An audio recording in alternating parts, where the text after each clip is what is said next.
The following story has been brought to you by StoriesToInspire.org. Rav Yaakov Edelstein, Zechar Levracha, told over an amazing story of a family that was looking into a shidduch. They had a son, a wonderful son, and they looked into another family in Israel, and they heard great things about the family, the children, the parents. They asked the teachers, they asked the Rav, they asked different people in the community. Good things, amazing things. And they were about to give a yes. And they called one person in the building, a neighbor. And they said, listen, you have the inside scoop. You live right near them. Tell us a little bit about this particular girl. Tell us about the family. She said, family is amazing. And at the end she said, but the girl, I'm a little bit nervous. I'd be a little nervous about this. I said, really? Tell us what's wrong. He said, I've heard her scream at her mother in the most horrific way. We've heard her say, you horrible mother. I wish you weren't my mother. Like really serious, screaming and like dramatic, and that gave us a lot of pause. And I'm not sure if we would do the shidduch if we were you. They heard this, they were totally turned off, they gave a no, and they looked elsewhere. After a while, something started bothering them. They heard so many great things about the girl, about the family, from the teachers, the Rav, the community. And all of a sudden they're hearing something really nasty. They figured maybe the girl has emotional issues. In public she's able to keep it together, but at home she's not. And eventually they sent somebody, a friend, to ask one of the family members, what's pshat? What is she? They asked the family member, and the family member said, I don't know, she never raises her voice. And then one of them asked the girl, and they said, somebody says that you raise your voice? And her face went white. And she says, you have no idea.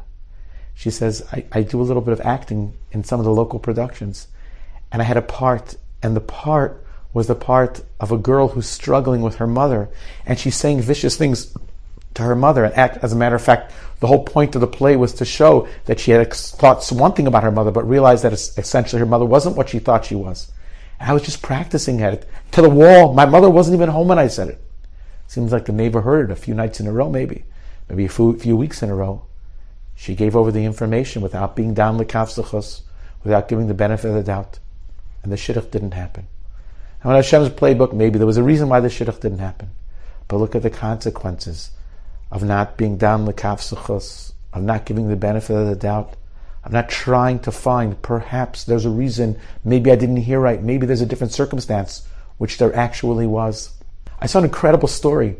An Erev Yom Kippur in a particular town in Klal Yisrael, there was a very chashuv Rosh Hashiva, and he was hurrying out of a building. This building actually was in Eretz Yisrael, the story, on Erev Yom Kippur, and he's got his hat on, and he's wearing his frock, his long coat, and he kind of put his coat together. It's like all the way, like he's holding it like this. And a fellow sees him, and it's just weird that he's got his coat all pulled up till here, and he looks a little bit lower down, he sees he's wearing shoes and socks, and he's not wearing pants. You could see the bottom of his legs, you could see them, and he thinks to himself, I feel so bad, this Rosh Hashiva, clearly something wrong happened to the man. Maybe he lost it, I don't know, the pressure of Aser Simei Tshuva and Rosh Hashiva, and I feel really bad for the fellow. And the whole day he can't get this scene out of his mind. A poor Rosh Hashiva, he's a respectable person, who would do such a thing? And then later someone shared with him the most incredible thing. In the town that they lived in, there was a jail. And in Israel, sometimes they'll let some of the inmates out for Yom Kippur, but they'll only let them out if someone is mekabel achrayus, someone accepts responsibility that they'll kind of take care of them the whole Yom Kippur, and they'll bring them back when Yom Kippur is over. And this Rav knew that there was someone in this particular jail, and he went there to be his arev, to guarantee.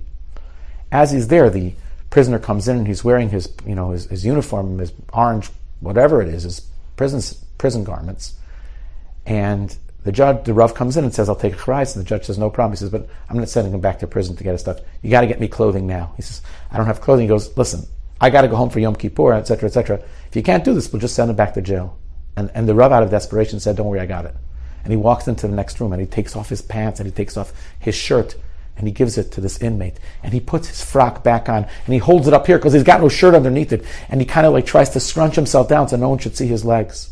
Could you imagine what he was doing on Erev Yom Kippur? He was putting himself in a situation of humiliation to help another Yiddish person. And the fellow that saw him thought that he lost his mind. We have to literally go mishuga. We have to be irrational when it comes to trying to be matzik other people, to being down those people, l'kav zechus. Enjoyed this story? Come again. Bring a friend. stories to inspire.org.